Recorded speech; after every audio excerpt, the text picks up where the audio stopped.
Hello everyone, welcome back to our programming series.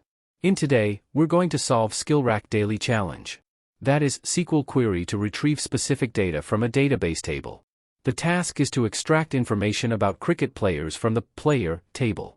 This table has columns such as ID, name, odimatches, testmatches, and T20 matches, which respectively represent the unique identifier for each player, the player's name, the number of one-day international (ODI) matches played, the number of test matches played, and the number of T20 international matches played.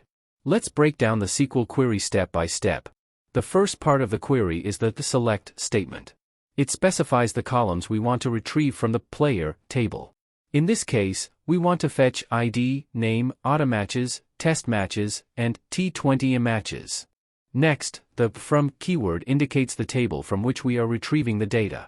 Here, it's player. Moving on to the where clause, we're filtering the records.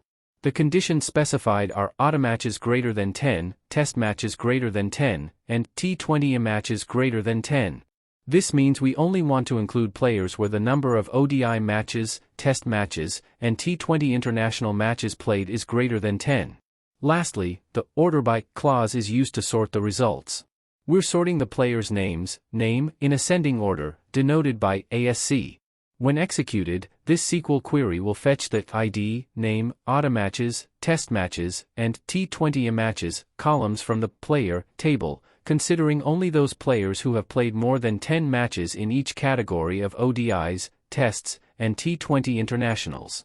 The results will be displayed in alphabetical order based on the players' names. And that's how this SQL query works to extract specific cricket player data from the database. Feel free to use this query to obtain similar insights from your own databases or systems. Thank you for watching. Feel free to modify this code to understand how different changes affect the pattern. Thanks for watching. Don't forget to subscribe, like, and share for more programming challenges and solutions. Thanks for watching.